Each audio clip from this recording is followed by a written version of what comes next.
It is data tables time.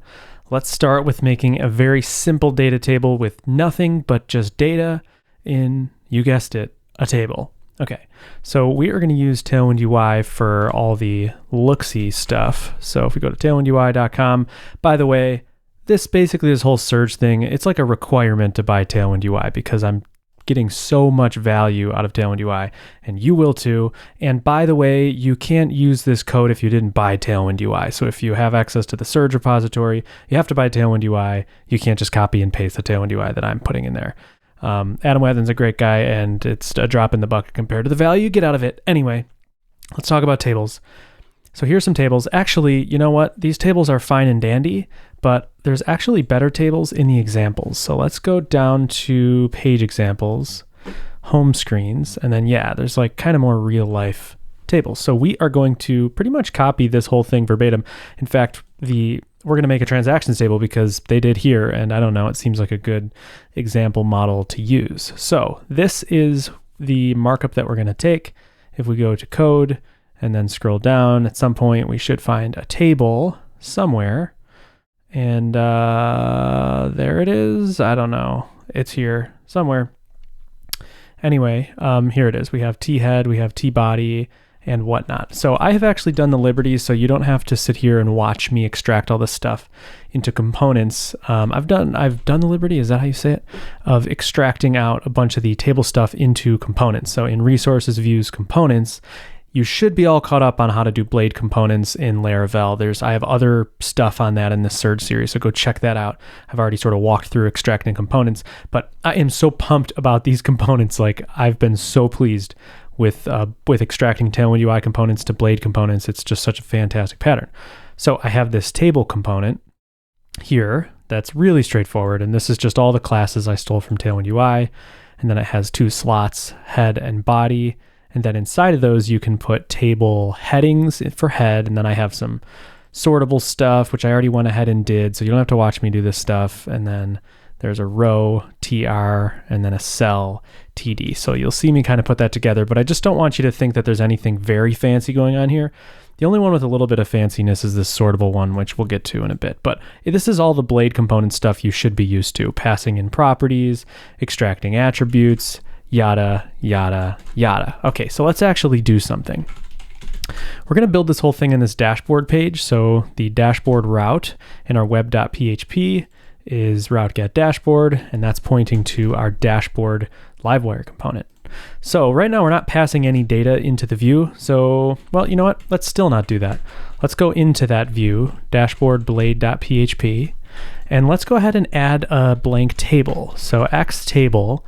And again, I'm using those blade components that I told you about in the views components. All right, X table, and let's see, undefined variable head, because it expects a head and body slot. So X slot name equals head. Okay, and then this is where we'll put head type stuff, and then we'll copy that, and this will be body. Okay, body, great. And now we have nothing. Let's go ahead and add headers and rows. Headers? Is it headers and rows? Whatever. X table dot header. Hey, and let's see what happens. Okay, we don't have a table header. Did you even practice this, Caleb? It's table heading, not header. Okay, there we go. And now we have one of those. Let's add another one. Hey there. Okay, and then we have two, and then we can go ahead here and actually get rid of those. We're gonna have to add xtable.row, and these are just the abstractions that I chose to go with. You can go for whatever you please. So we have rows, and then we have the cells within the rows. So let's just say 1 and then 2, and take a look at what this looks like. There we go. We have a row.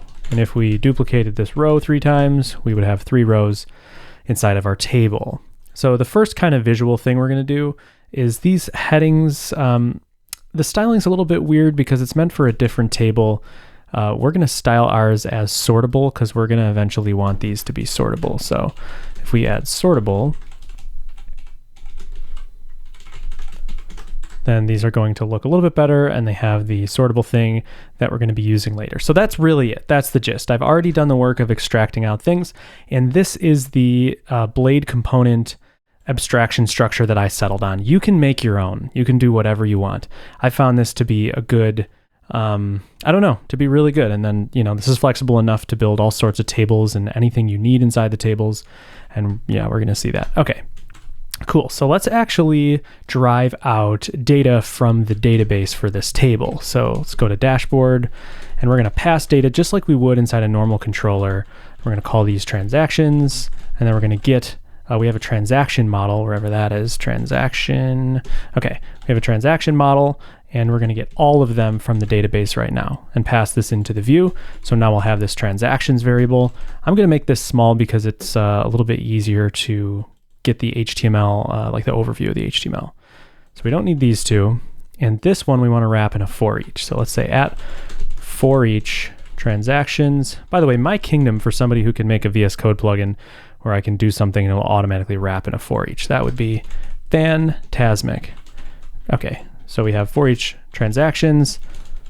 Okay, and then end for each. All right, so we see a bunch of them. There's 25 in the database, but we haven't set the proper names and actually pulled data out of the database. So let's do that. We're gonna have a title. We're gonna have the amount, the status, and the date. And those are gonna be our fields for now. And then inside here, we'll say transaction title, okay, and not R, okay. And then we're gonna put in those same fields. So this is gonna be amount, and this is gonna be status, and this is gonna be date. All right, refresh, and there we go. So we have a super duper basic data table, still not where we want it to be. There's, look at Adam's data table. I don't want to flip back and forth between the code, but it's pretty. So what we're gonna do is steal his styling for title, amount, status, and date, but make ours dynamic. So let's see, so here's his title. So let's grab this whole chunk here and put this, actually what we're gonna wanna do is make some space. So let's make some space between each of these. Let's zoom back in. Okay, so X table cell, and now inside of it, right now we're just putting the title, but instead, let's run format document because Tailwind UI uses 2 spaces, and I've already complained about that before, and I'm a 4 spacer, so we have to format every time we paste in stuff. So we have cell, and then let's actually look at what this looks like. Okay, so we have the pretty one above and then the ugly one below. So what do we want to do? I guess, to be really simple about it, we could just pop-a-rooney this right here and delete that, and then that actually kind of works. And even better, I think, we could just leave this. I did extract this into an icon component, so X icon cache, so we can use that. I don't know, because it'll clean up and look a little bit nicer. And the only thing is, I think we have to make this, this text cool gray. We'll pop it right in there. And then I think we can get rid of this. And let's take a look. Yep, okay, perfect. Yeah, these aren't actually links at the moment, so we could go the extra mile and delinkify them. And maybe we want to do that. Yeah, let's just do it. So this A tag here, let's rename this just to be a span. I think we don't even need this div at all. Yeah. Okay, so then we just have our span, and then we don't need any of that group hover stuff. So we can get rid of the group hover, and we actually don't need any of this transition stuff now. So we have the cache, we have the title. Let's see what that looks like. And that's good, but it is actually the unhovered version, so it's a little bit dull. So I think I'm gonna bump this up to 5 and bump this up to 6. Okay, so there we go. I'm happy with that. That's what we got going on right now. Maybe we'll bump that back down to 4. I feel like that's a little bit better. Okay, I like it. All right, so let's do amount now. So amount, this is what they have for amount. All right, and we are gonna take our amount and put it right there. And we're not gonna do anything fancy with amount. Like if this were a real application that I was working on, Typically I like to store money in cents. So this would be, I'd have some accessor on the model called amount for humans or something that would automatically format it with commas, but we're not going to do any of that right now because it's not, I don't know, it's not super necessary. Oh, why did I refresh? Oh, so sad. Now we got to scroll all the way back down and hope we can find it easily. And yeah, okay, great. So let's refresh, and there's our amount. That looks much nicer. And then status, we need to look nicer as well. So let's grab his status thing here, and we'll shove our status into it. Okay. Oh, I did it again. Should I fast forward? No, I'm gonna make you watch me do this because I'm so much faster at it now. Okay, so there's our status, refresh. Here's our status, but all the colors are green. So we're gonna wanna change that. So it's BG green and text green. So something we could do, right here, we could actually do some PHP logic to detect what status it is and assign a specific color. So this is something that I actually always feel weird about. If we did something like that, like PHP color equals, and then have some like lookup table for if the status is processing, then make the color indigo or something, you know, and then get the current color and pass it in right there. But the thing that's weird to me about that is there's two different concerns here. There's the visual concern, the Tailwind dependency. Maybe we'll call it a dependency. Think of it like if we decide to move from Tailwind to Bootstrap, we would need to change this part of the lookup table. We need to change the color names and how the colors work. If we change something in the database, like we add a new status or we change a status, we would have to modify this part. So there's a dependency between Tailwind and the database. And when I come across these things, it's really, there's no magic bullet for where you should put this stuff. And a lot of times I start out putting it like right in line in the blade view. But I don't know, you know what? I don't have any great, like, this is exactly what you should do, but I'll just say that I feel it out every time. And a lot of times I like making little eloquent model accessors for simple things like this. So let's make an accessor. Let's take green and we'll extract it into transaction, status, color. Okay. And then inside transaction, our eloquent model, we're going to create an accessor. So get status color attribute. Okay. And then here we're going to return, we'll make a lookup table of the keys are the statuses. So our statuses are processing, I believe, which we're going to make indigo. And then success is going to be green. And then failed, and I think that's it. I'll look at the migration, create transactions table. Nope, not that. Look at the factory, transactions factory. We have success, processing, and failed. So success and now failed is going to be red. Okay.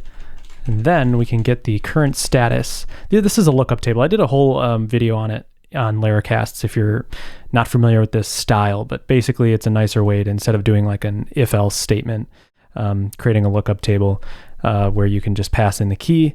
And if it's a different status that's not listed here, we can have a default. So we'll say cool gray is going to be our default. Okay, so that's going to be our status color. So now that we have that, let's go ahead, refresh, and now we have status colors. I actually don't like that indigo. I think I'm going to make processing cool gray as well. You know what? Let's just let it fall back to the default. There we go. Okay, so we have processing, success, failed. And if at some point somebody adds a new status, it'll default to that cool gray.